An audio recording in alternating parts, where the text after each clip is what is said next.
An issue in terms of international trade compared with domestic trade is the longer sales cycle that typically exists.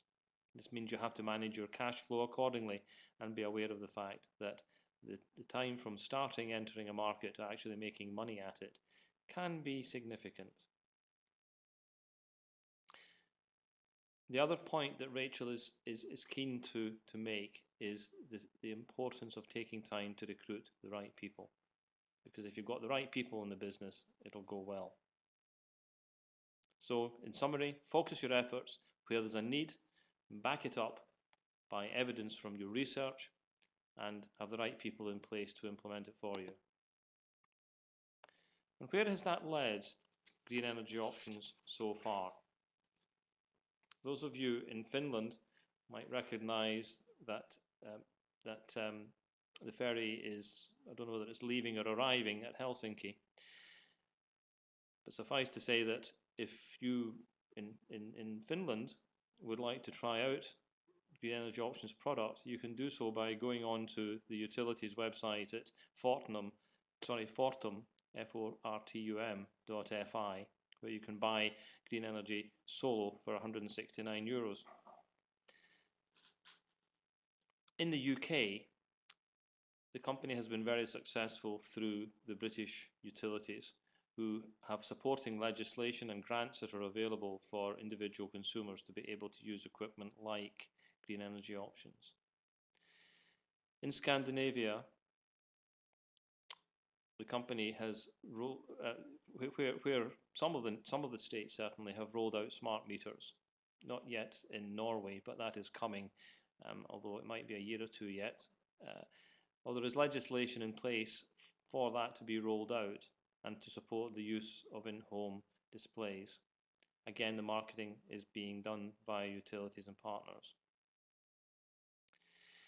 In Germany, where the company did a lot of research, that highlighted that they should open up their own office and staff it with German nationals for the reasons that we've heard about earlier on. And currently, the company has 5 pilots working with Stadtwerke.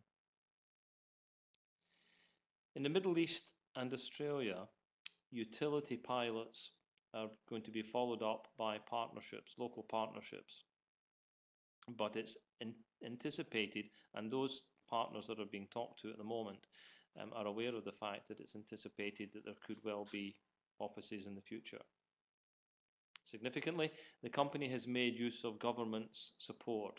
And the apostrophe isn't the right place there, because I don't mean just the British government, but the governments of the markets where where Green Energy Options have been looking to develop, particularly in the likes of Germany, where they were able to access assistance, practical help from government authorities, nationally and locally, in terms of where they ought to set up their business. A case study that Rachel put together involves Portugal in terms of how things can happen and how you have to be flexible. I think it's fair to say that at the time that this all happened, that Portugal wasn't quite on Green Energy Options radar. And then during the Sustainability Live exhibition in Birmingham about 18 months ago, Rachel had a meeting with UKTI's overseas commercial officer in Portugal, who is responsible for energy issues. Consequently, Green Energy Options was introduced to the Portuguese utility, EDP, which has led to a trial in the Évora Smart City concept that has been developed to the east of Lisbon. You may or may not be aware of the fact that the Crown Prince in the United Kingdom, His Royal Highness the Prince of Wales, is very much an environmentalist. And he visited Évora to represent UK involvement in that programme and to promote exports. Consequently, Green Energy Options, because they were involved, had an opportunity to present their products. There was an evening reception at the British Ambassador's residence in Lisbon, and there were UKTI Exports Awards. As a result, while I think it's right to say that no business has resulted from it yet, but undoubtedly it will do. Green energy options are working with the local utility regulator in Lisbon. In other words, they're influencing policy and strategy in that country in terms of demonstrating the significance of the kind of equipment that is available from green energy options and others for that matter.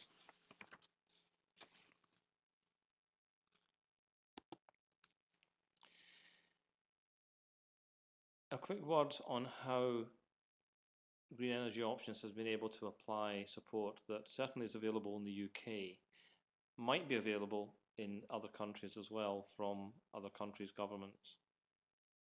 In the USA, there was a market research visit which was facilitated by UKTI, and that in itself helped to focus green energy options minds on the fact that they should be exporting initially to Europe rather than the US. In Germany, there was an independent research project commissioned, again assisted by UKTI's staff in Berlin. That has resulted in an office opening in Berlin earlier this year, and there are 3 staff, with more planned as the business develops. A market research trip to Australia and New Zealand is another element that was supported by UKTI that enabled green energy options to meet potential partners and identify opportunities.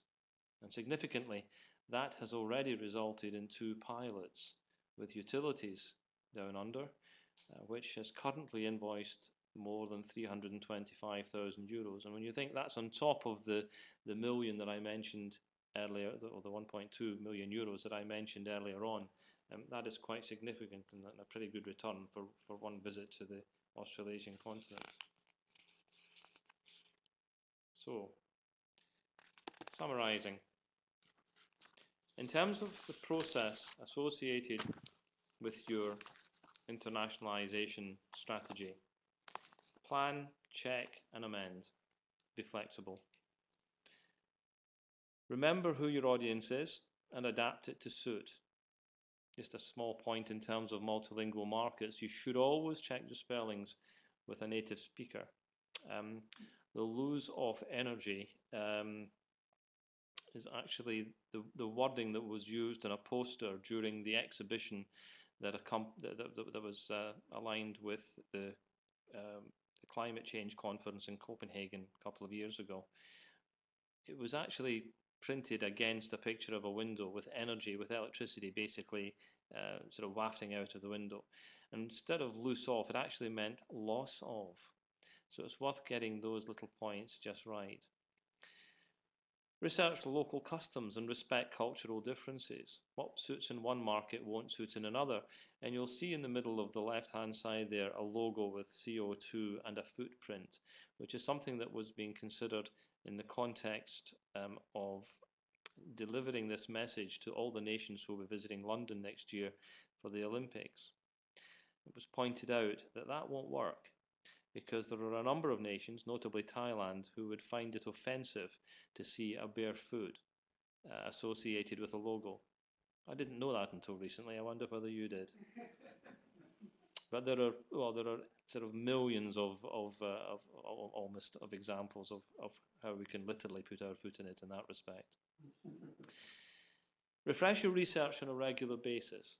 Just because we have a research report from a few years ago doesn't mean that the trends and attitudes still apply, and I would suggest particularly in this industry that is so fast moving.